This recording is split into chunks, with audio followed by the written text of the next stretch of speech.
Hi hello ನಮಸ್ತೆ. ನೀವು ನೋಡ್ತಿದ್ದೀರಾ Leo and life YouTube channel. ಇದು ನನ್ನ ಟ್ಯೂಸ್ಡೇ ವ್ಲಾಗು. ಇವತ್ತು ಇಷ್ಟೊತ್ತಿಗೆ ಎದ್ದಿದ್ದೀನಿ. ಬೆಳಗ್ಗೆನೇ ಎದ್ದು ಸ್ನಾನ ಮಾಡಿ ಫ್ರೆಶ್ ಅಪ್ ಆಗಿ ಗಿಡಗಳಿಗೆಲ್ಲ ನೀರು ಹಾಕಿ ಬಾಗಿಲೆಲ್ಲ ತೊಳ್ಕೊಂಡು ರಂಗೋಲಿ ಹಾಕಿದ್ದೀನಿ. ಬಿಕಾಸ್ ಇವತ್ತು ದೇವಸ್ಥಾನಕ್ಕೆ ಹೋಗೋ ಪ್ಲ್ಯಾನ್ ಮಾಡ್ಕೊಂಡಿದ್ದೀನಿ. ಇದ್ದಕ್ಕಿದ್ದಂಗೆ ಪ್ಲ್ಯಾನ್ ಮಾಡಿಕೊಂಡೆ. ಸೊ ನಾನು ಪೂಜೆಗೆ ಅಂತ ಹೂವು ಎಲ್ಲ ಏನೂ ತಂದಿರಲಿಲ್ಲ. ಸಡನ್ನಾಗಿ ಪ್ಲ್ಯಾನ್ ಆಗಿದ್ದರಿಂದ ಹಂಗೆ ದೇವಸ್ಥಾನಕ್ಕೆ ಹೋಗ್ಬಾರ್ದಂತ ದೀಪ ಮಾತ್ರ ಹಚ್ಬಿಟ್ಟು ಹೋಗೋಣ ಅಂದ್ಬಿಟ್ಟು ಎಲ್ಲ ಕ್ಲೀನ್ ಮಾಡಿಕೊಂಡು ಪೂಜೆದು ಏನೇನು ಐಟಮ್ ಇದೆ ಎಲ್ಲ ಕ್ಲೀನ್ ಮಾಡಿಕೊಂಡು ಫಸ್ಟ್ ನಾನು ಹೋಗಿದ್ದೆ ಕಬಾಳಮ್ಮ ಟೆಂಪಲ್ಗೆ. ಕಬಾಳಮ್ಮ ಟೆಂಪಲ್ಗೆ ತುಂಬ ಗ್ಯಾಪ್ ಆಗಿತ್ತು, ನಾನು ಹೋಗಿರಲಿಲ್ಲ. ಸುಮಾರು ದಿನಗಳೇ ಆಗಿತ್ತು. ನಾನು ಮುಂಚೆಯಿಂದನೂ ಹೋಗ್ತಾಯಿದ್ದೆ, ಬಟ್ ಆದರೆ ಇವಾಗ ಹೋಗೋಕ್ಕಾಗಿರಲಿಲ್ಲ, ಸುಮಾರು ದಿನಗಳಾಗೋಗಿತ್ತು. ಸೊ ಫಸ್ಟ್ ನಾನು ಕಬಾಳಮ್ಮಂಗೆ ಹೋದೆ. ಎಷ್ಟು ಹೈ ಫ್ರೀಕ್ವೆನ್ಸಿ ಇದೆ ಅಲ್ಲಿ ಅಂತ ಅಂದರೆ ನಿಜವಾಗ್ಲೂ ಅಷ್ಟು ಖುಷಿಯಾಗುತ್ತೆ ನನಗೆ ಅಲ್ಲಿ ಹೋಗೋಕ್ಕೆ. ದರ್ಶನ ಅಂತೂ ಎಕ್ಸ್ಟ್ರೀಮ್ ಲೆವೆಲ್ಲು ಈ ಸರಿ ನನಗೆ. ಯಾಕೆಂದರೆ ಗರ್ಭಗುಡಿ ಹತ್ರದವರೆಗೂ ಬಿಟ್ಟರು, ನಮ್ಗೆ ಒಳಗಡೆವರೆಗೂ. ಜನನೂ ಅಷ್ಟೇ ತುಂಬ ಜನ ಇದ್ದರು, ರಶ್ಶು ಇತ್ತು ದೇವಸ್ಥಾನ. ಆದರೆ ಎಲ್ಲರಿಗೂ ಅಲ್ಲಿ ಒಳಗೆ ಹತ್ರದವರೆಗೂ ಬಿಟ್ಟಿದ್ದೆ. ನನಗೆ ತುಂಬ ಖುಷಿಯಾಯಿತು, ತುಂಬ ಚೆನ್ನಾಗಿ ದರ್ಶನ ಆಯಿತು. ಅದನ್ನೆಲ್ಲ ಹೇಳೋಕ್ಕಾಗಲ್ಲ. ಯಾಕೆಂದರೆ ನಾವು ಯಾವಾಗ ಹೋದ್ರೂ ಒಂದೇ ಥರ ದರ್ಶನ ಆಗೋಲ್ಲ. ಒಂದು ಸರಿ ಹಂಗಾಗಿರ್ಬೋದು, ಒಂದೊಂದು ಸರಿ ನಮಗೆ ದೇವ್ರನ್ನೂ ನೋಡೋಕ್ಕಾಗಲ್ಲ, ಅಷ್ಟು ಬೇಗ ತಳ್ಳಿಬಿಟ್ಟಿರ್ತಾರೆ ಹೋಗಿ ಹೋಗಿ ಅಂತ. ಈ ಸರಿ ಹೋದಾಗ ನನಗೆ ತುಂಬ ಖುಷಿ ಆಯಿತು. ಬಸವಣ್ಣಂಗೂ ನಮಸ್ಕಾರ ಮಾಡಿಕೊಂಡು ನೆಕ್ಸ್ಟ್ ನಾನು ಹೋಗಿದ್ದೆ ಮತ್ತಿ ತಾಳೇಶ್ವರ ದೇವಸ್ಥಾನಕ್ಕೆ. ಇಲ್ಲಿ ಶಿವ ಇದ್ದಾರೆ. ಇಲ್ಲಿ ಏನು ಅಂತ ಅಂದರೆ ನಾನು ಹೋಗಿದ್ದು ಫಸ್ಟ್ ಟೈಮು. ಅಲ್ಲಿ ಹೋಗಿ ವಿಚಾರಿಸ್ತಾ ಇದ್ದರೆ ತುಂಬ ಅದ್ಭುತವಾಗಿರೋ ದೇವಸ್ಥಾನ. ಇಲ್ಲಿ ತುಂಬ ಜನ ಬರ್ತಾರೆ. ನಾನು ಬೆಳಗ್ಗೆನೇ ಹೋಗ್ಬಿಟ್ಟಿದ್ದೆ, ಹಂಗಾಗಿ ಜನ ಸ್ವಲ್ಪ ಕಮ್ಮಿ ಇದ್ದರು, ಅಷ್ಟೊಂದು ರಶ್ ಇರಲಿಲ್ಲ. ಇಲ್ಲೆಲ್ಲ ತುಂಬ ನಾಗರಕಲ್ಲುಗಳಿದ್ದಾರೆ, ಮತ್ತು ಅಲ್ಲೆಲ್ಲ ಹುತ್ತಗಳಿದೆ. ಇಲ್ಲೆಲ್ಲ ಜಾಸ್ತಿ ಸ್ಕಿನ್ ಪ್ರಾಬ್ಲಮ್ ಇರೋರು ಬರ್ತಾರಂತೆ. ನಾನು ವಿಚಾರಿಸಿದ್ಮೇಲೆ ಗೊತ್ತಾಯಿತು ಯಾರಿಗೆಲ್ಲ ಈ ಥರ ಸ್ಕಿನ್ ಪ್ರಾಬ್ಲಮ್ ಇದೆ ಅವ್ರು ಹರಕೆ ಮಾಡ್ಕೊಂಡು ಹೋಗಿ ಈ ಥರ ನಾಗರಕಲ್ಲುಗಳನ್ನ ಕೊಡ್ತಾರಂತೆ. ಇಲ್ಲಿ ನಾವೇ ಪೂಜೆ ಮಾಡ್ಕೊಬೋದು, ಇಲ್ಲಿ ಯಾವ ಅರ್ಚಕರು ಇಲ್ಲ. ಬಟ್ ಇಲ್ಲಿ ಶಿವಪ್ಪನ ಹತ್ರ ಮಾತ್ರ ಇದ್ದಾರೆ, ಒಬ್ರು ಅರ್ಚಕರು ಇದ್ದಾರೆ, ಅವರು ಹಣ್ಣು ಕಾಯಿ ಎಲ್ಲ ಮಾಡಿಕೊಡ್ತಾರೆ. ಇಲ್ಲೂ ಅಲಂಕಾರ ಆಗ್ತಿತ್ತು ನಾನು ಬಂದಾಗ. ಇವಾಗ ಅಲಂಕಾರ ಎಲ್ಲ ಆಗಿದೆ. ನಾನೆಲ್ಲ ಹಣ್ಣು ಕಾಯಿ ಎಲ್ಲ ಮುಗಿಸ್ಕೊಂಡು ವಾಪಸ್ಸು ನಾನು ಓಡ್ತಾ ಇದ್ದೀನಿ. ಈಗ ಓಡ್ತಾ ಇರೋ ಗ್ಯಾಪಲ್ಲಿ ನಾನು ಯೋಚನೆ ಮಾಡ್ತಿದ್ದೆ ಇಲ್ಲಿಂದ ನೆಕ್ಸ್ಟ್ ಹೆಂಗೆ ಮನೆಗೆ ಹೋಗಲ್ಲ, ಏನು ಮಾಡಲಿ ಅಂತ. ಅದಾದಮೇಲೆ ನಾನು ಯೋಚನೆ ಮಾಡಿದೆ ಮೈಸೂರು ಚಾಮುಂಡಿ ಬೆಟ್ಟಕ್ಕೆ ಹೋಗಬೇಕು ಅನ್ನೋದು ನನ್ನ ಮೈಂಡ್ ಸೆಟ್ಟಿಗೆ ಬಂತು. ಯಾಕೆಂದರೆ ಚಾಮುಂಡಿ ಬೆಟ್ಟಕ್ಕೆ ಮುಂಚೆ ಹೋಗಿದ್ದೀನಿ, ಸ್ವಲ್ಪ ಗ್ಯಾಪ್ ಆಗಿತ್ತು, ಹೋಗಿರಲಿಲ್ಲ, ಮತ್ತು ಅಲ್ಲಿಗೂ ಹೋಗಿರಲಿಲ್ಲ.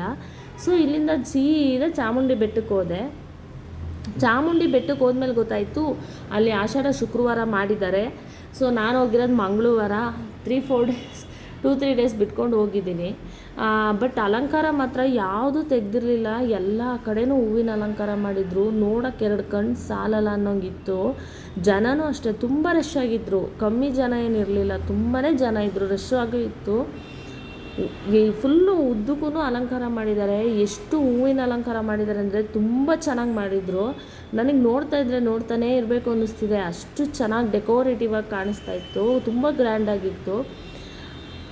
ಎಲ್ಲೋದ್ರೂ ಚಾಮುಂಡಿ ಬೆಟ್ಟಕ್ಕೆ ಬಂದರೆ ಅಮ್ಮನ ನೋಡ್ತಾ ಇದ್ದರೆ ಎಷ್ಟು ಖುಷಿ ಆಗುತ್ತೆ ಅಂದರೆ, ಮೈಂಡಲ್ಲಿ ಎಷ್ಟು ಫ್ರೆಶ್ನೆಸ್ ಫೀಲ್ ಆಗುತ್ತೆ ಅಂತ ಅಂದರೆ, ಎಷ್ಟು ನಗ್ನಗ್ತಾ ಇರ್ತಾಳೆ ಅಮ್ಮ ಅನ್ನೋ ಥರ ನನಗೆ ಫೀಲ್ ಆಗುತ್ತೆ. ಮತ್ತು ಇನ್ನೊಂದೇನೆಂದರೆ ಅಲ್ಲಿ ನಿಂತ್ಕೊಂಡು ಒಂದು 5 ನಿಮಿಷ ದೇವ್ರನ್ನ ನೋಡೋಕ್ಕಾಗಲ್ಲ, ಬೇಗ ಬೇಗ ಕಳಿಸ್ಬಿಡ್ತಾರೆ ಅನ್ನೋದೊಂದು ಮೈಂಡ್ ಸೆಟ್ಟಲ್ಲಿತ್ತು. ಬಟ್ ಈ ಸರಿ ಆ ಥರ ಆಗಲಿಲ್ಲ. ನಿಜವಾಗ್ಲೂ ಹತ್ರದವರೆಗೂ ಹೋಗಿ ನೋಡಿಕೊಂಡು ಎಷ್ಟೊತ್ತವರೆಗೂ ಬೇಕು ಅಷ್ಟೊತ್ತವರೆಗೂ ನಿಂತ್ಕೊಂಡು ನೋಡ್ಬೋದಿತ್ತು. ಅಂದರೆ ಒಂದು 5-10 ನಿಮಿಷ ನೋಡ್ಬೋದಿತ್ತು. ಎಷ್ಟು ಚೆನ್ನಾಗಿ ಕಾಣ್ತಿದೆ ನೋಡಿ ಅಮ್ಮನ ಅಲಂಕಾರ. ನಿಜವಾಗ್ಲೂ ಅಮ್ಮನೇ ಎದ್ದು ಬಂದ್ರೇನೋ ಅನ್ನೋ ಮಟ್ಟಿಗಿತ್ತು. ನಾನು ಮೊನ್ನೆ ನೋಡಿದಾಗ ಅಷ್ಟು ಡೆಕೋರೇಟಿವ್ ಆಗಿ, ಅಷ್ಟು ಲಕ್ಷಣವಾಗಿ ಅಲಂಕಾರ ಮಾಡಿದರು, ಅಷ್ಟು ಚೆನ್ನಾಗಿ ಕಾಣ್ತಿತ್ತು. ಇದೆಲ್ಲ ಮುಗಿಸ್ಕೊಂಡು ನಾನು ನೆಕ್ಸ್ಟ್ ಹೋಗಿದ್ದೆ ಪ್ರಸಾದಕ್ಕೆ. ಏನಿಲ್ಲ ಅಂದರೂ 1-1.5 ಅವರ್ ವೆಯ್ಟ್ ಮಾಡಿದ್ದೀನಿ ಪ್ರಸಾದಕ್ಕೆ, ಅಷ್ಟು ರಶ್ಶು ಜನ. ಯಾವುದೇ ದೇವಸ್ಥಾನಕ್ಕೆ ಹೋದರೂ ಪ್ರಸಾದ ಅಂತೂ ಬಿಟ್ಟು ಬರೋಲ್ಲ ನಾನು. ಅಲ್ಲಿ ಸಿಗುವಂಥ ರುಚಿ ಇನ್ನೆಲ್ಲೂ ಸಿಗಲ್ಲ.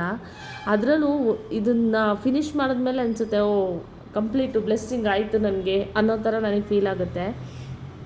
ಯಾವತ್ತೂ ದೇವಸ್ಥಾನಕ್ಕೆ ಹೋದರೆ ಯಾವಾಗಲೂ ಯಾವುದೇನೋ ಪ್ರಸಾದನೂ ಮಿಸ್ ಮಾಡ್ಕೋಬಾರ್ದು ಅನ್ನೋದು ನನ್ನ ಪಾಲಿಸಿ.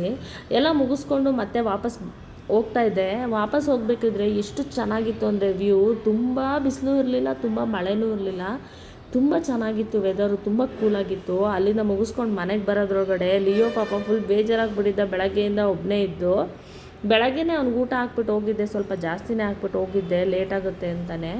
ಆಮೇಲೆ ಬಂದಿದ್ದ ತಕ್ಷಣ ಚೆನ್ನಾಗಿ ಆಟ ಆಡ್ತಾ ಇದ್ದ. ನನಗೆ ಫುಲ್ ಖುಷಿ ಆಯಿತು. ಪಾಪ ಕಾಯ್ತಾ ಇದ್ನಲ್ಲ ಇಷ್ಟೊತ್ತವರೆಗೂ ವೆಯ್ಟ್ ಮಾಡ್ತಿದ್ದ ಲಿಯೋ ಅಂತ.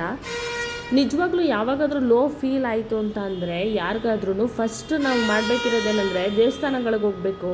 ಯಾಕೆಂತಂದರೆ ಅಲ್ಲಿ ಮಾತ್ರ ನಮಗೆ ಪಾಸಿಟಿವ್ ವೈಬ್ಸ್ ಆಗಿರ್ಬೋದು, ಪಾಸಿಟಿವ್ ಫೀಲಿಂಗ್ಸ್ ಆಗಿರ್ಬೋದು ಅಲ್ಲಿ ಮಾತ್ರ ಸಿಗುತ್ತೆ. ಇದು ಪೂರ್ತಿ ನನ್ನ ವ್ಲಾಗೇ ಆಗಿರುತ್ತೆ. ಅದು ಬಿಟ್ಟು ಬೇರೆ ಏನಿಲ್ಲ. ನಿಮ್ಗೆ ಇಷ್ಟ ಆಗಿದ್ರೆ ಲೈಕ್ ಮಾಡಿ, ಶೇರ್ ಮಾಡಿ, ಕಮೆಂಟ್ ಮಾಡಿ. Thank you.